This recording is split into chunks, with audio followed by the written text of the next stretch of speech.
नमस्कार सभी को। आज हम बात करेंगे 1857 की क्रांति।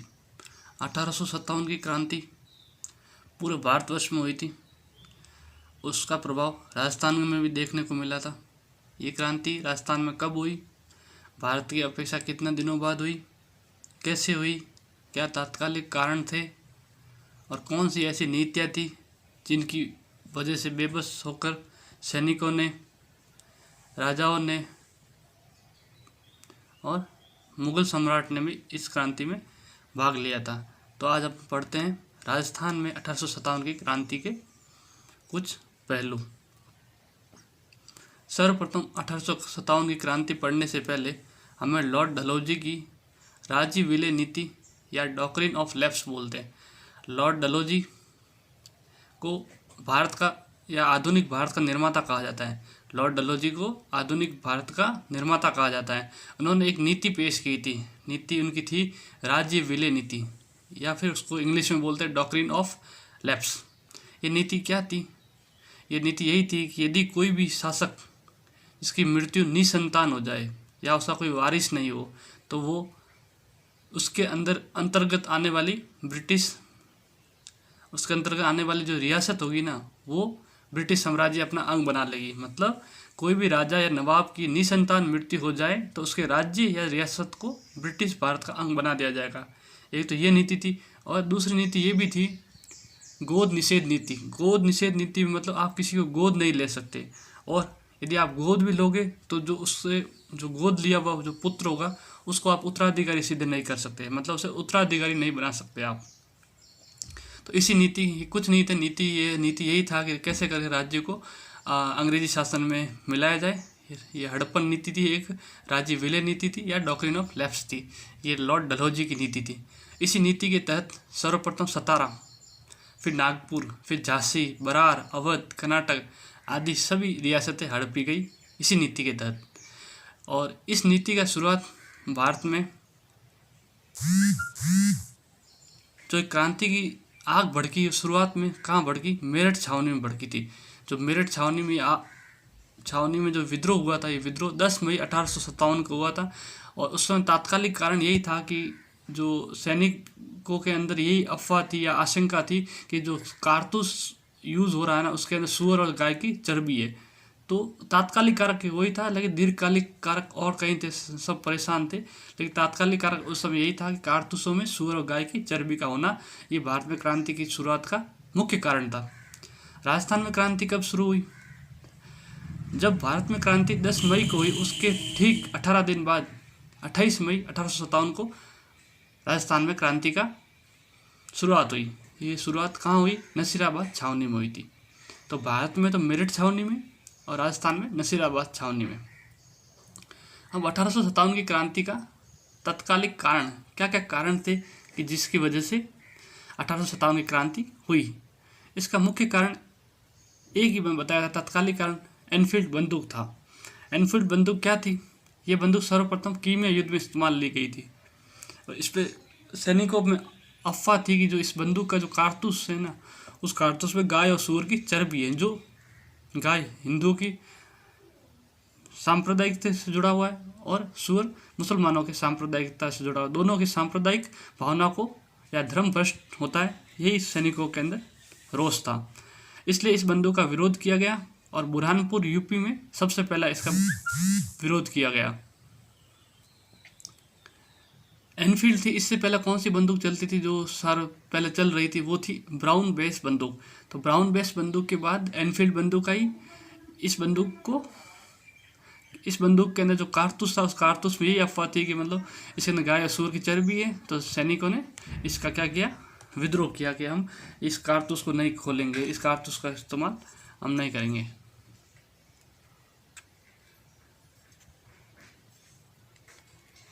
अब पहली घटना कैसे हुई थी 1857 की? प्रथम घटना पश्चिम बंगाल के अंदर छावनी थी, एक बैरकपुर छावनी। उस छावनी के अंदर एक रेजिमेंट थी या कह सकते पलटन थी। पलटन कौन सी थी? 34वीं नेटिव इन्फेंट्री थी। इसका एक सैनिक था जिसका नाम था मंगल पांडे। मंगल पांडे जी को बोला गया कि आप एनफील्ड बंदूक चलाइए। तो पांडे जी ने को मना किया, पांडे जी ने मना किया कि हम नहीं चलाएंगे, लेकिन आखिरकार विवश होकर उन्होंने उस बंदूक का इस्तेमाल किया और उस बंदूक से उन्होंने एक अंग्रेज अधिकारी डफ और हडसन नामक अंग्रेज व्यक्ति को उसने घायल कर दिया। तो इसी अपराध स्वरूप उन्हें फांसी दे दी गई रॉबर्ट हुक के द्वारा 8 अप्रैल 1857। तो यही था कि एनफील्ड बंदूक ही तत्कालिक 1857 की क्रांति का कारण बनी थी, और इसमें मंगल पांडे जी प्रथम व्यक्ति थे जिन्हें फांसी दी गई थी 8 अप्रैल 1857 को। फिर 1857 की क्रांति कैसे स्टार्ट हुई? एक बिठूर के अजीमुल्ला जी थे और कानपुर के जो नाना साहेब थे, इन सब ने मिलकर विद्रोह की योजना बनाई। और ये याद रखिए, इस 1857 की क्रांति के विद्रोह का या प्रतीक क्या कह दीजिए या चिन्ह कह दीजिए, वो क्या था? रोटी और कमल, या कमल या चपाती कह दीजिए, या कमल या रोटी कह दीजिए।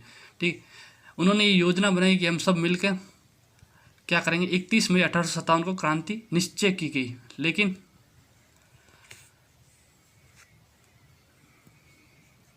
1857 की क्रांति अजीमुल्ला जी और नाना साहेब ने मिलकर निश्चय की गई, और ये सब मिलकर बैरकपुर छावनी और मेरठ की छावनी सब मिलकर कहाँ चले गए? दिल्ली चले गए।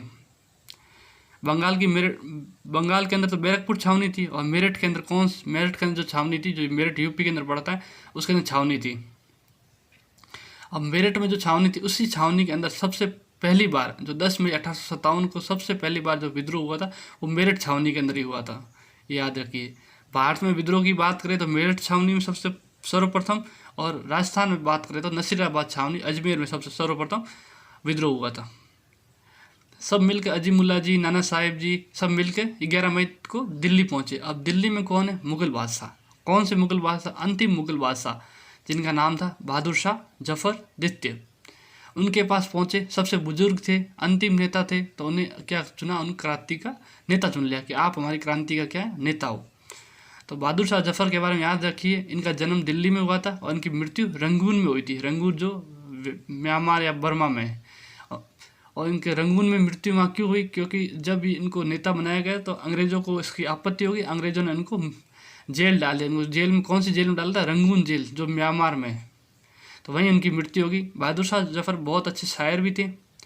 इन्होंने बहुत अच्छी सी शायरियाँ लिखी, आप सर्च कर दीजिए यूट्यूब पे, बहुत अच्छी शायरियाँ मिलेगी बहादुर शाह जफर की। तो उन्होंने एक शायरी में कहा था, ए बहादुर तो कितना बदनसीब है कि तुझे दफनाने के लिए 2 गज ज़मीन भी अपने देश में नहीं मिली। मतलब उनकी मृत्यु अपने देश से पार हुई थी, इसलिए उन्होंने ये चीज़ कहा था। अब अंग्रेज़ों की तरफ से देसी रियासत से मित्रता करने वाला अंग्रेज अधिकारी चार्ल्स मैटकॉफ था।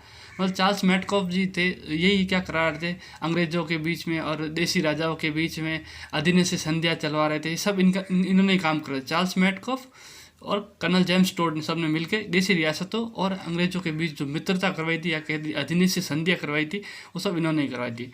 और गोद निषेध नीति तो आप लोगों को बता दिया था। गोद निषेध नीति क्या थी?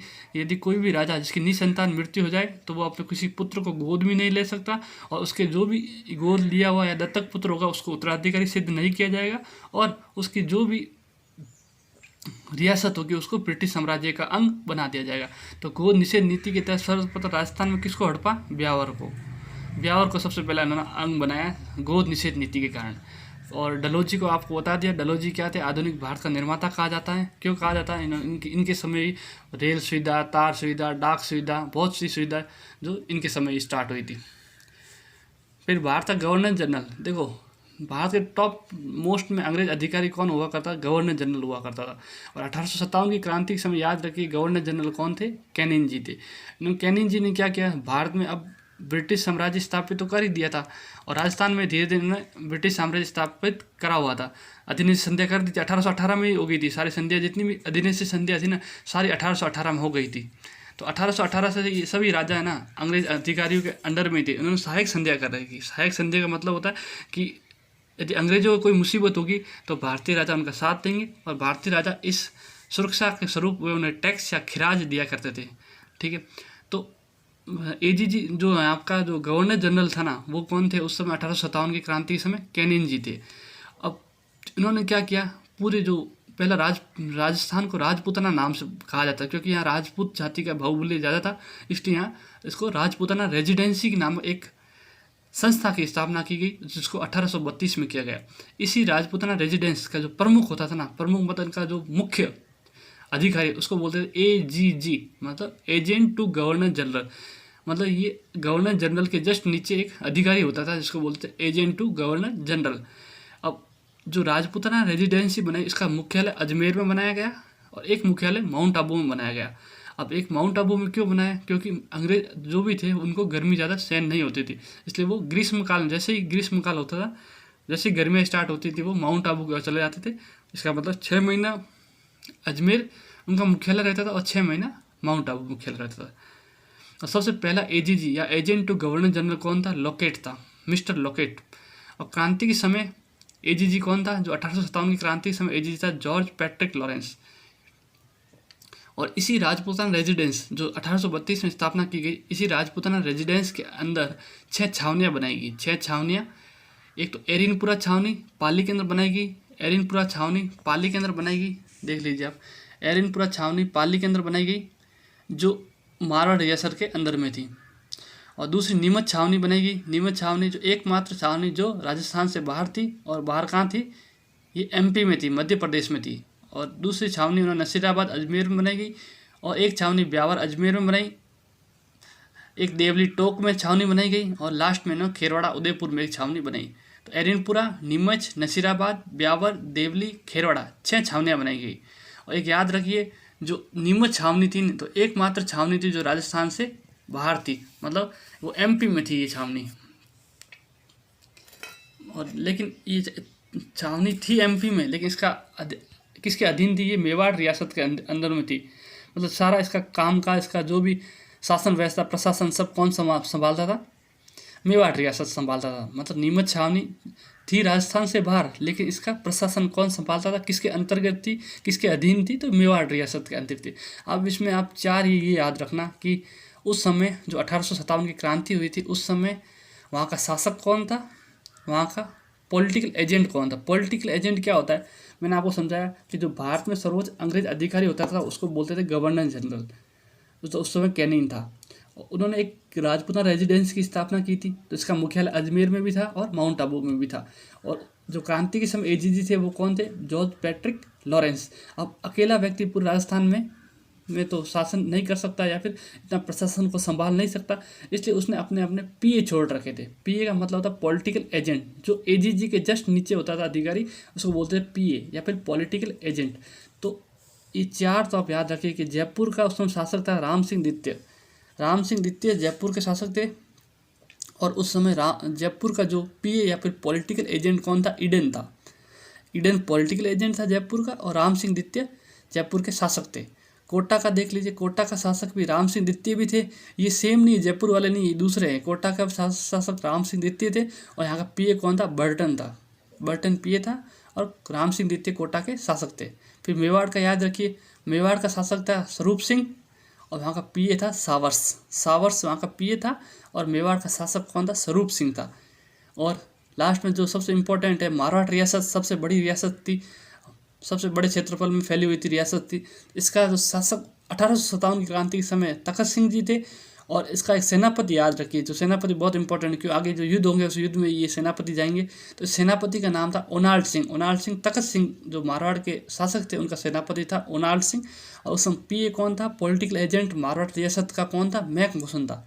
तो आज हमने पढ़ा 1857 की क्रांति कैसे हुई, लॉर्ड डलहौजी की विलय नीति पढ़ी, और कैसे ब्रिटिश आए 1857 के सतारा, नागपुर, झांसी सबको अंडर में किया। मेरठ छावनी पहली बार क्रांति की शुरुआत हुई जो भारत में हुई थी। राजस्थान सबसे पहले नसीराबाद में हुई। फिर 1857 क्रांति का तत्कालिक कारण पड़ा, कैसे एनफील्ड बंदूक के अंदर गाय और सूअर की चर्बी के कारण मुसलमान और हिंदू के सैनिकों के अंदर धर्मभ्रष्ट होने के आशंका के कारण सैनिक विद्रोह हुआ। फिर 1857 की प्रथम घटना कहाँ हुई? बैरकपुर छावनी के अंदर नेटिव इन्फेंट्री 34वीं नेटिव इन्फेंट्री के मंगल पांडे ने, जिसमें उसको फांसी हुई 8 अप्रैल 1857 को। क्रांति की शुरुआत कैसे हुई? नाना साहेब और अजीमुल्ला जी गए थे दिल्ली, और सम्राट बहादुर शाह द्वितीय को क्रांति का नेता चुना गया। फिर अपन ने पढ़ा कैसे AGG मतलब गवर्नर जनरल के बारे में पढ़ा, फिर AGG के बारे में पढ़ा, फिर पॉलिटिकल एजेंट के बारे में पढ़ा, फिर वहाँ के जितनी 6 छावनियाँ थी छावनियों के बारे में पढ़ा, और उसी छावनियों में उस समय शासक कौन था वो पढ़ा। Thank you. आपको ये वीडियो कैसा लगा इस चैनल को सब्सक्राइब करिए। इस चैनल में सारे वीडियो डालूंगा मैं, एक हस्तलिखित नोट्स हैं, ये पूरे नोट्स आपको प्रोवाइड किए जाएंगे। आप इस वीडियो को लाइक करें, कमेंट करें और इस चैनल को सब्सक्राइब करें।